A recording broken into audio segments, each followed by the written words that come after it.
Bonjour à tous et merci de suivre le 12h30 de RTI2, la chaîne plus proche des populations à la une de l'actualité. Ils se portent volontaires pour aider à la régulation de la circulation routière. Nous ferons un zoom sur les bénévoles de la route. Et puis en Algérie, le président français Emmanuel Macron entame ce jeudi une visite officielle de 3 jours. On les retrouve presque dans tous les carrefours embouteillés des communes du district autonome d'Abidjan. On les reconnaît avec des chasubles. Eux, ce sont les bénévoles ou volontaires qui se mettent au service de la nation pour réguler la circulation routière. Aux côtés des forces de l'ordre ou pas, ils facilitent le passage des véhicules. Et notre reporter Georgette Ido Fofana les a rencontrés.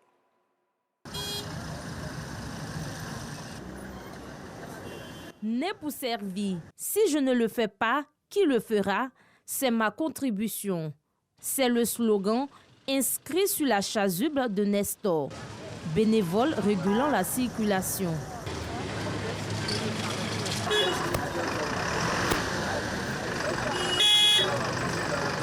La cinquantaine révolue, Nestor régule la circulation aux côtés des forces de l'ordre depuis plus de 20 ans. Son champ d'action, les carrefours embouteillés du district d'Abidjan, comme ici au carrefour de la gendarmerie de la commune d'Abobo. La première des choses, quand j'arrive sur le terrain, je fais l'état des lieux. D'abord, moi-même, je suis dans l'embouteillage, comme vous l'avez constaté, et je descends du véhicule qui me transporte. Et puis, soit je prends une moto pour arriver vite sur les lieux et puis faire l'état des lieux. Donc, quand je vois le dispositif, en fonction du dispositif que j'ai trouvé en place, j'interviens. Je suis comme un coordonnateur. Rigoureux, déterminé et motivé, Nestor ne passe pas inaperçu. Ce qu'il fait, c'est très bon. Ça encourage les gens, oui. C'est très bon. Oui, ça nous arrange très bien. C'est très bien. Il fait que bon, c'est fluide, tout le monde va tranquillement, mais il faut que les gens le respectent. Quand on le voit, ça nous fait chaud au cœur parce que c'est quelqu'un, vraiment, il est courageux. Voilà, parce que gérer l'embouteillage à Bobo, c'est vraiment difficile. Donc du coup, venir faire ce travail-là, pour pouvoir bien réguler la circulation. En tout cas, on pense que c'est une très bonne chose. Mission accomplie au carrefour de la gendarmerie. Nestor se rend ensuite au carrefour derrière Rail, toujours dans la commune d'Abobo, pour donner un coup de pouce aux automobilistes pris dans les embouteillages. Le fait de gérer la circulation pendant 21 ans, ça a développé un réflexe en moi. Si bien que, bon, j'arrive à des endroits comme si on m'avait appelé. Et beaucoup d'automobilistes se demandent, tu as GPS, comment tu fais? En fait, je n'ai pas de GPS. Non, pas du tout. Je prie beaucoup et je demande à Dieu de me conduire là où les forces de l'ordre sont débordées. Nestor ne fait pas que réguler la circulation. Il s'érige aussi en médiateur en cas de léger accrochage entre automobilistes. Il y a des accrochages comme celui-là. Et puis, ils passent leur temps à discuter. Et ça crée un bouchon. Il y a des ambulances, il y a des reportages. Et quand c'est comme ça, j'interviens. Vous êtes pour le constat, pour l'amiable. Et quand ils sont d'accord, j'ai dit, bon, je vais matérialiser. J'ai eu l'idée d'avoir ça sur moi. Au nord, au sud, qu'il y ait où il pleut, je trace. Et je leur demande de mettre les véhicules sur le trottoir, de sorte que la voie soit fluide. Et j'ai réussi à me faire comprendre. Le souhait de Nestor, être reconnu et accompagné par les autorités compétentes. 21 ans sur la route, c'est une partie de ma vie que j'ai consacrée à aider les autorités, la population. Il faut que chacun apporte sa contribution. Si je n'apporte pas un appui aux autorités, un appui volontaire, qui va le faire à ma place?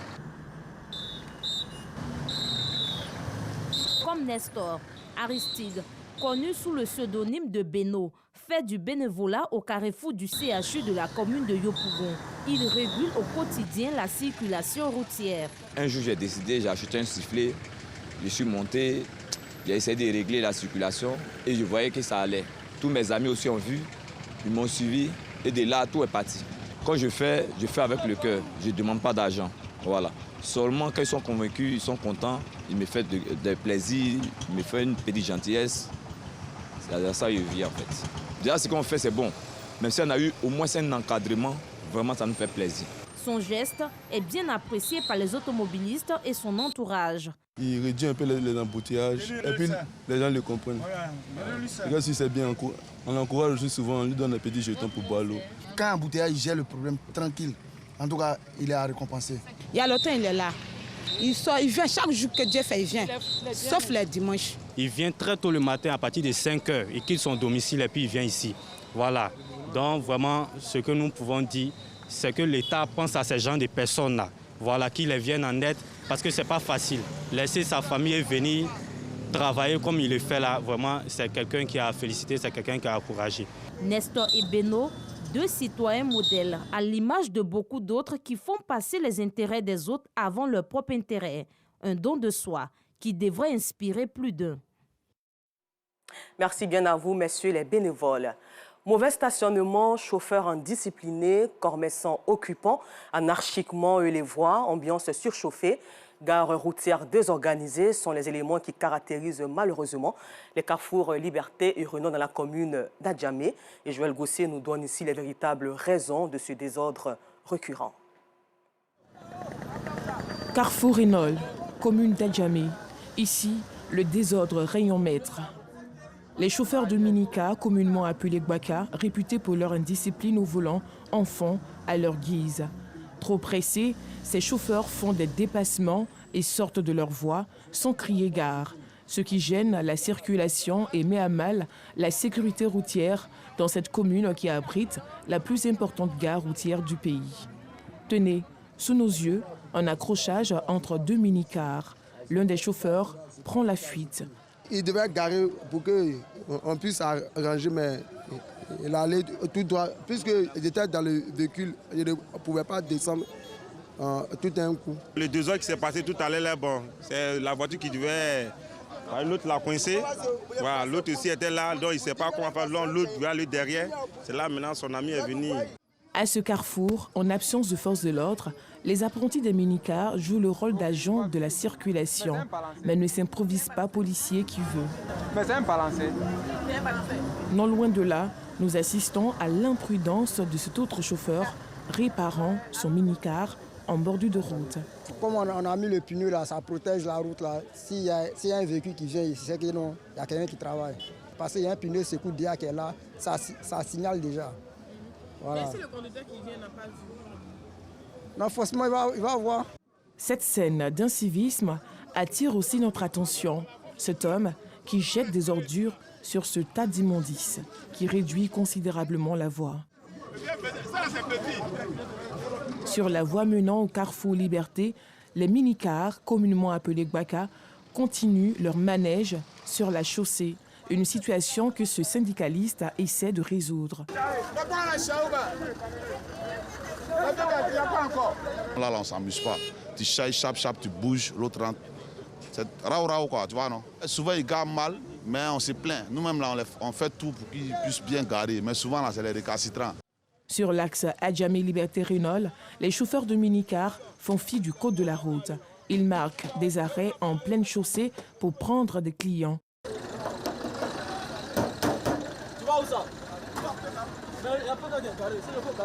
Une fois au carrefour Liberté, nous faisons face à une autre réalité. Ces vendeurs ambulants qui s'élancent sur la voie sans regarder, ce qui peut coûter la vie. Par tous les coins à Djamé, il n'y a plus de coins. On n'a pas de choix. Une situation que déplorent les usagers. Ici à la Liberté, il y a du désordre. Les marchands ambulants avec des véhicules, là, franchement, c'est dangereux même. Donc ça forme un désordre de 1, ça provoque l'embouteillage. Même pour circuler, c'est tout un problème parce que les chauffeurs même de Gbaka ne respectent même pas les piétons de 1. Voilà. Tu peux rester en train de traverser, ils vont venir te ramasser. Ils ne veulent même pas klaxonner. Ce désordre crié par les chauffeurs de minicar au carrefour Renault et Liberté dans la commune d'Adjamé ternit son image. Quand prendra fin cette anarchie? En attendant d'y trouver une solution, chauffeurs de minicar, vendeurs ambulants imposent leur dictat aux usagers de la route. D'Abidjan, rendons-nous à présent dans la région de Gbeke, dans le centre de la Côte d'Ivoire, où la pluie diluvienne a battu du 23 au 24 août sur Bouaké et ses environs a causé d'importants dégâts matériels. Des dizaines de commerces effondrés et un centre de santé sur les eaux. Les sinistrés dépourvus appellent donc à l'aide Soro Corona de RTI Bouaké. Bouaké, scène de désolation au centre SAS. Des bureaux de ce centre de santé pour la prise en charge des personnes vivant avec le VIH-Sida sous les eaux. Nos bâtiments techniques ont été inondés. Nous avons dû enlever tous nos dossiers, sinon on les aurait tous perdus. On en a perdu quelques-uns. Alors nous interpellons les autorités de la ville pour qu'ils viennent voir ce qui se passe. Sinon, ça va être catastrophique à l'avenir. Au quartier Broukoulo-Bankou, le magasin de Grâce Koulibaly, comme plusieurs autres commerces, se sont écroulés. Ne sachant pas quoi faire, les sinistrés s'en remettent à Dieu. Je suis venu constater les faits, les dégâts. En tout cas, les marchandises, beaucoup sont partis. Mais ils rendent gloire à Dieu, comme au moins, il n'y a pas eu de blessés, il n'y a pas eu de morts. Tout près de là, une maison s'est écroulée à moitié. Les occupants étaient absents lors de notre passage. Le pont qui relie le quartier Broukoulo au centre-ville n'a pas résisté face aux eaux de ruissellement. Ça a inondé le pont. Quand le pont est inondé maintenant, l'eau a pris tout le terrain. Ça fait beaucoup de dégâts, quoi. Depuis la matinée du 22 août, plusieurs rues de la commune de Bouaké sont sous les eaux. La circulation est quasiment impossible à certains endroits. Au niveau des rails du quartier Koko, la route est complètement envahie par les eaux. Il faut s'armer de courage pour tenter la traversée. C'est le lieu d'interpeller les populations d'éviter de réaliser dans les bas-fonds et sur le passage d'eau.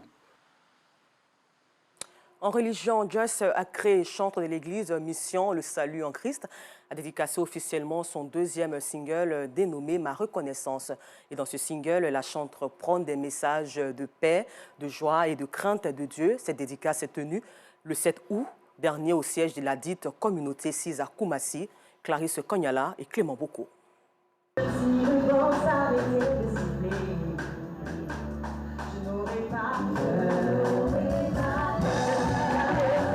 Ma Reconnaissance est le nom du single de 4 titres de la chanteuse Joyce Akré.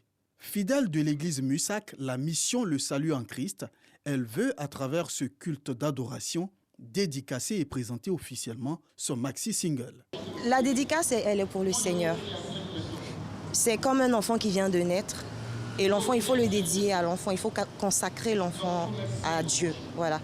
Et donc cette dédicace, c'est pour consacrer au fait les chants au Seigneur. Je dédie ces chants au Seigneur Jésus-Christ. Dans ce single, Joyce Akré prône des messages évangéliques afin de gagner le maximum d'âmes à Dieu.